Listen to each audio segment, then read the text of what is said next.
Hey y'all, come on in here. Come on in here on this wonderful Tuesday morning. Yes, Tuesday. So that means we got 2 more days before we are officially up out of here. I know I'm going to be in my feelings, y'all. I'm not going to sit here and pretend like this new chapter is the begin of all happiness, understanding, peace every day of my life. There are going to be some times, there going to be some sadness as I still deal with stuff from the loss of my daughter, the loss of my mother, just depression, the things I have been suffering with for a long time, but I am much better, and I'm so grateful and thankful. Tony went to work today, y'all. Yes, he did. He went back to work. He was supposed to go yesterday, but for some reason, it was pushed off to today. I'm hoping and praying it works out for him, that he won't get there and they actually officially fire him with the paperwork, waiting for him to come in because he did get a certified letter. But maybe he fixed it. Maybe it was just a technical difficulties, and he actually showed that he had the paperwork in like he's supposed to. And let's move on, okay? So he ain't came back. He left about 6 a.m. It's 10:55, so that's hoping for the best. So that's why I decided not to tell him that we're leaving. Since he's going back to work, I thought he wasn't going to be at work, and there was no sense of sitting here acting like he wasn't going to be here to see me packing up to go. And I was going to tell him before they arrived that he's on the way to be here tomorrow, or he on the way now. However I decide to do it, because like y'all said, y'all know I know him better than anybody, and I can kind of feel him out and how he may respond to things, and what's safe to say and what's not, and when I should do it, and so on and so on, right? So I decided not to, because now that he's back at work, and for some reason, if he just don't go Thursday, I'll prepare him then, like they on the way, they about to pull up, But I ain't gonna tell them the day before, because I ain't got time for him to be trying to wild out on me with that bad knee, trying to block our blessings and stop our situation for our new chapter. I'm not taking that chance. He might be cool as a cucumber and don't give a shit and be happy that we leaving. But is that a chance I'm willing to take? No. So y'all, I want to let y'all know. And a lot of y'all know this because y'all been rocking with me. But at the end of the day, we have to vet people, y'all. And they need to vet us as well. We need to take accountability and responsibility for our parts in these. And just because you are married does not mean that you are in some contract of willing to do whatever it takes to keep that marriage going and make it work. You made a mistake. You human. He made a mistake. He human. It is what it is. If it's not working for you, if it does no longer serve you, then get out of it. And you know your situation. Some situations can be salvaged. Do need to be stuck by. But mine was not one of those.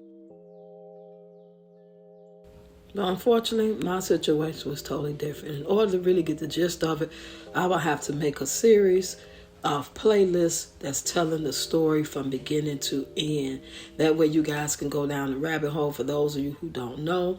And I'm thinking about doing that. If there's something you think you're interested in hearing about, especially somebody who don't know at all, whether you knew or not, you just never really got it. All you knew is that Roxy married somebody named Tony and he be tripping and she leaving. You know what I'm saying? But do y'all know the story? Have y'all heard from beginning to end how we got here?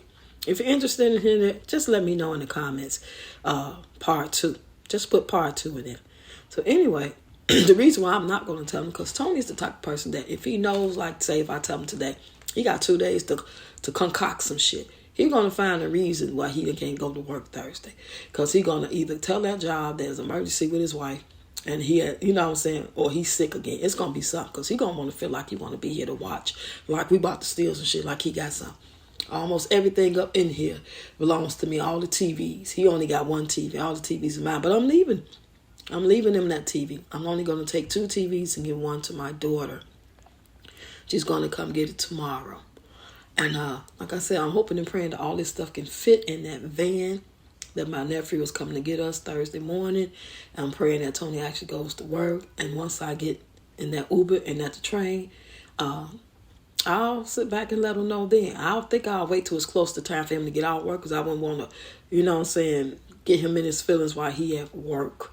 You know how that can be. You don't want to be there, leg hurt, and here you come here and this, and they could kind of like mess him up. Now, once he find out after work and he don't know how to get himself together to go back to work the next day, that's on him. Grown-ass man. But I am looking forward to this new chapter. And I'm not the one to sit here. Now, hear me out. Because all you naysayers act like people can't relocate because it's not servicing them, or they want better for their children and themselves in a better community where they can thrive with better opportunities, resources, and tools. They act like just because crime and sadness happens all over the world, that don't give you the right to move around. And that's crazy. Do not ever have that mindset. I hate when people say that to me. Yeah, people shoot and cry and fight and depression, and it happens everywhere. Violence is everywhere, but it's not the same violence and all kind of shenanigans going on the same way.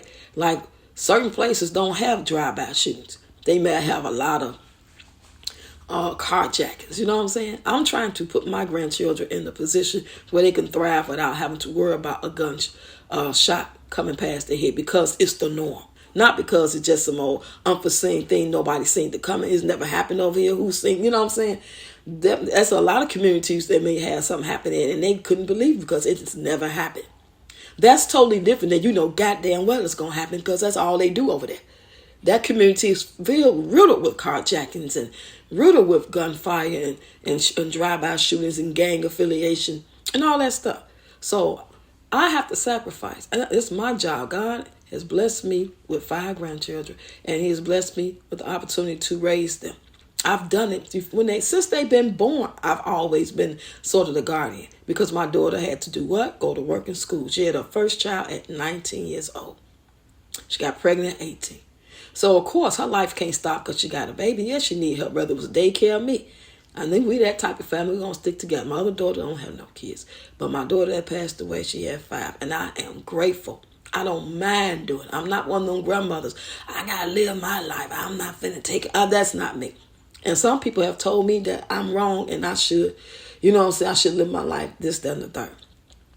And that's probably why that my marriage didn't work out. It ain't had shit to do with it. That didn't have nothing to do with it. I hate when people speak about things like that. You can always assume the worst, because we always want to assume that man deserves grace. Some of these men and some of these women are just from the pits of hell, or they just ain't meant for you. And I didn't vet him long enough, based off the fact that I've been knowing him since 1992. I just hadn't seen him in a while. I mean, a long while. All I was assuming is that we both older, so that means we're better, we're wiser. If nothing else, yeah, we got flaws, but we learn from our mistakes. We've been through the rigmarole. We've been through the shenanigans. We've been through the party life. We've been through the bad relationships and marriages. Because I just was separated shortly before I actually reconnected with Tom. So all I seen was a better version of who he was when I seen him in the 90s, because we never fell out. He never did nothing to me. I never let him get that close to me. We just had a good time because I was seeing somebody else and he knew it. Okay, so I figured maybe this is God's way of reconnecting us, because, we're both bigger and better people now. Y'all get in the comments.